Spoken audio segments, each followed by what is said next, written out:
아들을 낳을 것인데 내가 그 아들 이름까지 지어준다. 그래서 이삭이라 이렇게 이름을 지어줍니다. 아브라함은 아직도 하나님의 약속을 믿지 못해요. 아직도 하나님의 그 말씀을 믿지 못해요. 100살이 되어서 나이가 이렇게 많은데 90살이 되어서 전혀 불가능하다고 생각해. 그러나 하나님은 아브라함에게 할례를 행할 것을 요구해요. 그리고 아브라함이 할례를 받고 난 후에 100살이 되었어요. 그리고 100살이 되었을 때에 드디어 약속하신 그 말씀이 이루어져서 이삭이 태어나게 되는 것을 봅니다. 여러분, 이것을 볼 때 하나님의 약속하신 말씀을 성취하는 데는 하나님께서 할례를 받게 하라.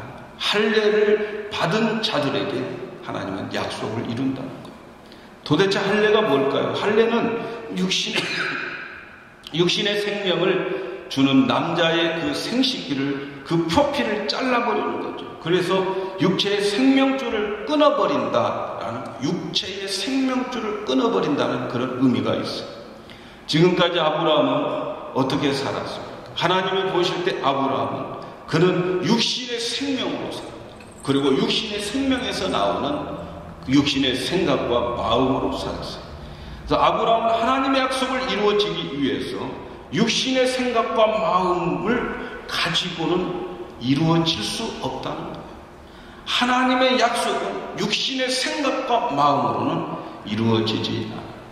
그래서 하나님께서는 이 육신의 생각과 마음을 가지고서, 그래서 인간적인 방법으로 하나님의 그 약속을 이루려고 했던 그 이스마엘을 낳게 했던 그 마음, 그렇게 살아온 그것을 정리하는 거예요. 하나님은 육신의 생각과 마음을 죽이지 않는 자들과 함께는 일하지 않고, 육신의 생각과 마음을 가진 자들에게는 하나님의 약속이 이루어지지 않고, 하나님은 그들과 같이 있고 싶어 하지 않고, 그래서 할례를 통해서 육신의 생각과 마음을 죽여야 된다 하는 것을 가르쳐 준 거예요.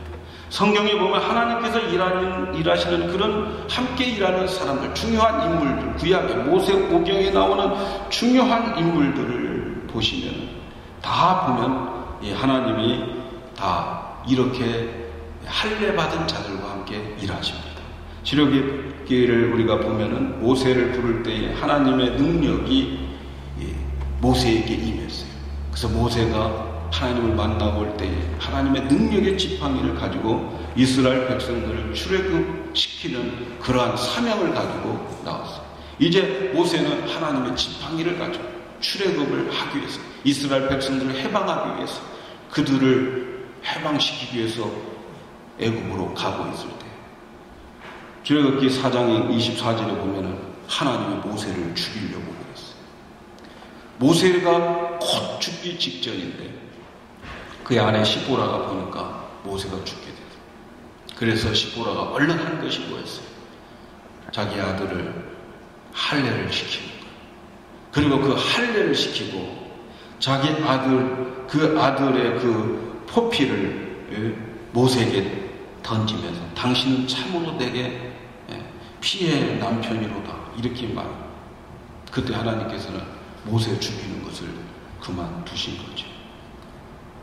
여러분, 우리가 이 사건을 통해서 무엇을 배울 수 있어요? 그것은요, 아무리 중요한 사명을 받아서 할례를 받지 않는 자들과 하나님은 함께하지 않고 그들을 사용하시지 않는다.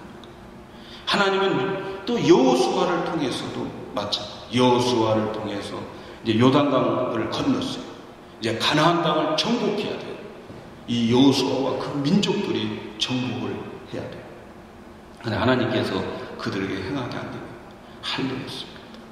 이스라엘 백성들은, 거기에 있는 이스라엘 백성들은 광야에서 태어났기 때문에 할례를 받지 않았어요. 하나님은 그들을 할례를 행하게 하고 난 후에 그리고 여리고성을 정복하게 만들어요. 왜 이렇게 하나님은 할례를 행하게 하시고 할례를 행하는 자들과 함께 일하실까? 할례는 남자의 생명에서 나오는 육신의 모든 생각과 마음을 죽인다는 의미가 있기 때문에 그래요. 육신의 생각과 마음을 죽이지 않고는 믿음이 오지 않기 때문에 하나님은 믿음 없는 사람들과 일하지 않아요. 그런데 그 믿음이 오려면 육신의 생각과 마음이 죽어야 믿음이 온다. 믿음은 육신의 생각과 마음이 있는 한 절대로 믿음이 올 수가 없다는 거예요. 그래서 아브라함이 하나님의 약속을 받아서도 육신의 생각과 마음을 죽이지 않는 하나님은 그 약속을 이루지 않고 기다립니다. 그리고 아브라함과 함께 일하지 좀 않았어요.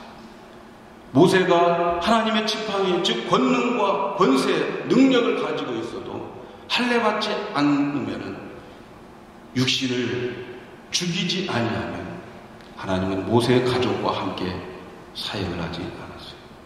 아무리 젖과 꿀이 흐르는 가나안 땅이 약속되어 있어도 할례받지 않는 자들과는 하나님 일하시지 않으십니다. 왜 그렇습니까? 믿음은 할례를 받아야 생기고 하나님은 믿음의 사람들과 일하기 때문에 그렇습니다. 우리의 육신의 생각과 마음을 죽이지 않으면 믿음이 올 수가 없어요.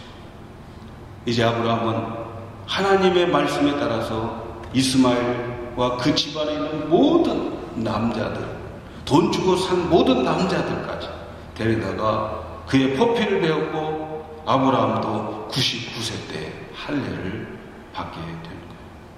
그렇게 할례를 행한 후에 하나님께서 그 다음에 다시 나타나서 야, 너 아내 사라가 어디 있느냐? 사라가 어디 있느냐? 물어요.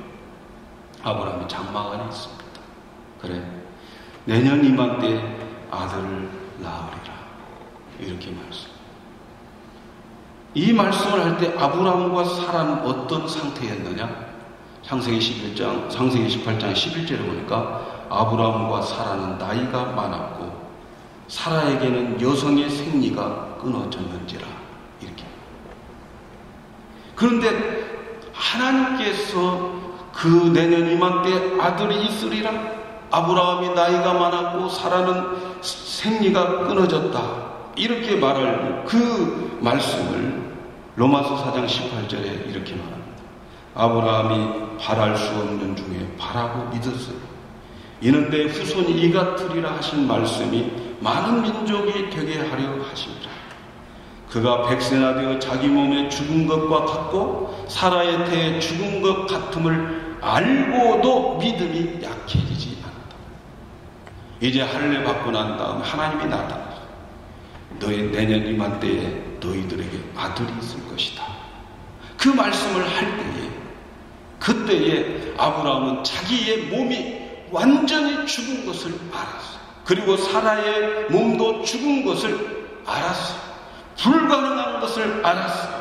그럼에도 불구하고 그는 믿음이 약해지지 아니하고 믿음이 없어 하나님의 약속을 의심치 않고 믿음으로 견고하게 져서 하나님께 영광을 돌리고 또 하나님은 약속하신 그것을 능히 이루실 줄을 확신했어요. 그러므로 그것을 그의 여의로 여겼다. 이렇게 말합니다. 할례 받고 난 다음에 하나님께서 그들에게 나타나서 말도 되지 않는 인간의 상식으로 이해가 되지 않는 의학적으로도 이해가 되지 않는 그런 말을 할 때에 할례 받기 전에는 내가 너에게 아들을 주겠다. 너희 아내가 이제 이름을 바꿔서 그가 이삭을 낳을 것이라고 할 때는 웃었어요. 그런데 이상하게 할례를 행한 후에는 그 말도 안 되는 하나님의 약속이 믿어지게 되는 거예요. 할례 후에 믿음을 가지게 됩니다. 바랄 수 없는 환경, 완전히 불가능한 환경. 그런데 하나님께서 할례 받고 난 후에는 그가 믿음을 가지게 됩니다. 아브라함의 할례는 이렇게 그 다음에 그의 믿음을 막 믿어지는 그러한 믿음으로 만들어지게 되었어요. 근데 여러분, 아브라함의 할례는 육신의 할례였어요. 근데 성경은 이제 하나님께서 이스라엘 백성들에게 너희는 육신의 할례 말고 마음의 할례를 받아라. 마음의 할례를 받아라. 그래서 신명기 10장 16절에 그러므로 너희는 마음의 할례를 행하고 다시는 목을 곱게 하지 마라. 마음의 할례를 받아라는 거예요. 육체의 할례 말고 마음의 할례를 행하라고 하는데, 다시 말하면 우리의 마음과 육체의 우리의 생명으로부터 나오는 마음과 생각을 죽이라는 거예요. 육체의 생명에서 나오는 마음과 생각을 죽이라는 거예요. 육신의 마음과 생각을 죽이는 것이 뭐예요?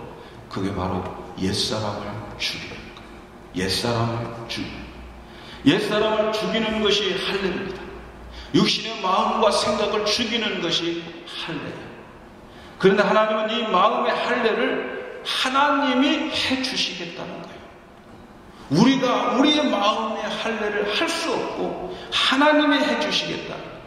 그래서 신명기 30장 6절에 내 하나님 여호와께서 내 마음과 내 자손의 마음에 할례를 베푸사. 여러분 다시 한번 읽어드려요. 누가 해주신다는 거예요? 내 하나님 여호와께서 내 마음과 내 자손의 마음에 할례를 베푸사. 너로 마음을 다하며 뜻을 다하여 내 하나님 여호와를 사랑하고 너로 생명을 얻게 하는 것이다. 하나님께서 너 자손 너의 마음에 할례를 시켜주시겠다. 그래서 마음의 할례는 우리 육신의 생각과 마음을 죽이는 것, 우리의 옛사람을 죽이는 것을 말하는데, 누가 죽여주느냐? 하나님이 죽여주시겠다. 아멘입니까? 하나님. 할례가 육신의 생각과 마음을 죽이는 건데, 우리의 옛사람이 죽는 것이 뭐예요? 신약의 표현으로 말하면 세례입니다. 세례. 그래서 구약의 할례는 신약의 세례입니다. 신약의 세례. 신약의 세례가 뭡니까? 신약의 세례가 무슨 뜻이 있습니까? 골로새서 2장 11절 12절에 보면 그 안에서 너희가 손으로 하지 아니한 할례를 받았으니 곧 육의 몸을 벗는 것이요 그리스도의 할례다. 육신의 몸을 벗는 것, 육신의 생각과 마음이 죽는 것. 그리고 12절에 이렇게 말해요. 너희가 세례로 그리스도와 함께 장사되고 또 죽은 자들 가운데 그를 일으키신 하나님의 역사를 믿음으로 말미암아 그 안에서 함께 일으키심을 받았느니라.